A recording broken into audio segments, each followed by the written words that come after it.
আমরা ইতিমধ্যে জানতে পেরেছি যে বাংলাদেশে 5ই আগস্ট 2024-এর পর শেখ হাসিনা আর প্রধানমন্ত্রী পদে নেই। তিনি শেখ হাসিনা এই পদে থেকে পদত্যাগ করার পরবর্তীতে বাংলাদেশে জুলাই মাসে যে সহিংসতার সৃষ্টি হয় তার জের ধরে শেখ হাসিনার বিরুদ্ধে বাংলাদেশ আন্তর্জাতিক অপরাধ ট্রাইব্যুনালে গণহত্যার বিরুদ্ধে তার বিরুদ্ধে মামলা করা হয় এবং সেই মামলায় আদালত তার বিরুদ্ধে গ্রেপ্তারি পরোয়ানা জারি করেছেন।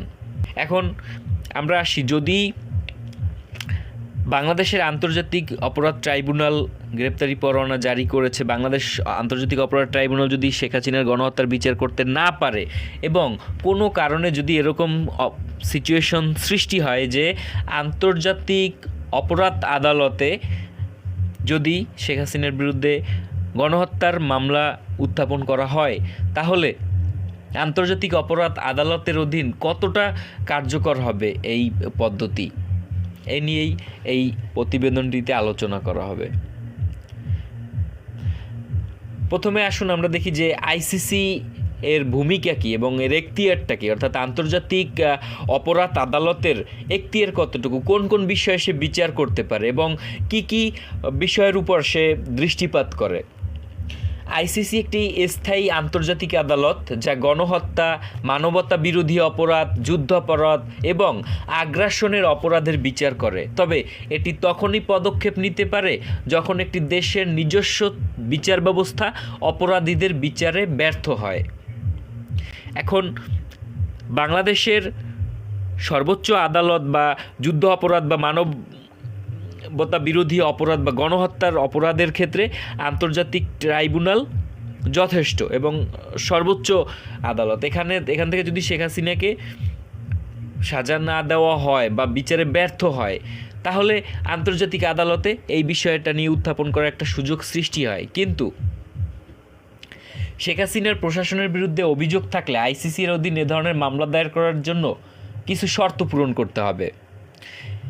যে শর্ত, যেমন 2000 সালের পর সংগঠিত অপরাধ, এই সমস্যাটা অবশ্যই 2000 সালের পরের অপরাধ, সুতরাং এটি সেই অ্যাক্সেসিবিলিটি আছে। তারপরে বাংলাদেশের সদস্যপদ, বাংলাদেশ 2010 সালে রোম স্ট্যাটিউটে স্বাক্ষর করেছে, ফলে 2010 সালের পর থেকে সংগঠিত অপরাধগুলো আইসিসি এর আওতায় আসতে পারে। জাতীয় বিচার ব্যবস্থার ব্যর্থতা প্রমাণ করতে হবে যে বাংলাদেশের বিচার ব্যবস্থা অপরাধীদের বিচারে অনিচ্ছুক বা অক্ষম।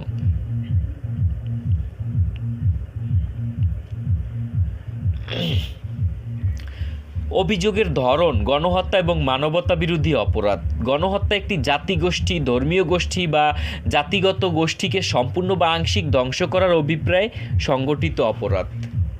মানবতা বিরোধী অপরাধ হত্যা, নির্যাতন, গুম, জোরপূর্বক বাস্তুচ্যুতি ইত্যাদি, যদি না একটি বৃহৎ পরিকল্পিত বা পদ্ধতিগত আক্রমণের অংশ হয়। আইসিসি তখনই পদক্ষেপ নেবে যখন একটি রাষ্ট্র নিজস্ব বিচার ব্যবস্থায় অপরাধের সুষ্ঠু বিচার করতে ব্যর্থ হয়। আইসিসিতে মামলা দায়েরের পদ্ধতি, বাংলাদেশের নতুন সরকার যদি শেখ হাসিনার বিরুদ্ধে তদন্তের জন্য আইসিসিকে রেফার করে, আইসিসি প্রসিকিউটরের উদ্যোগে যদি প্রসিকিউটর মনে করে যে অপরাধের যথেষ্ট প্রমাণ রয়েছে, তবে তারা তদন্ত শুরু করতে পারেন এবং জাতিসংঘের নিরাপত্তা পরিষদ কেস রেফার করতে পারে। তবে এটি স্থায়ী সদস্যদের ভোটের ক্ষমতার কারণে জটিল হতে পারে। রাজনৈতিক এবং আইনি বাস্তবতা, শেখ হাসিনার বিরুদ্ধে অভিযোগ থাকলেও এটি আন্তর্জাতিক পর্যায়ে জটিল এবং কূটনৈতিক চ্যালেঞ্জের সম্মুখীন হতে পারবে এবং এটি প্রমাণের অভাব হতে পারে এবং রাজনৈতিক প্রভাবের কারণে এটি প্রভাবিত হবে এবং সার্বভৌমত্বের প্রতি শ্রদ্ধার কারণে আন্তর্জাতিক আদালত এইসব বিষয়ে হস্তক্ষেপ সবসময় করে না। এই প্রতিবেদনটি তৈরি করা হয়েছে Rome statute of international criminal court 1998, international criminal court official website, cases at Antonio international criminal law এবং আরও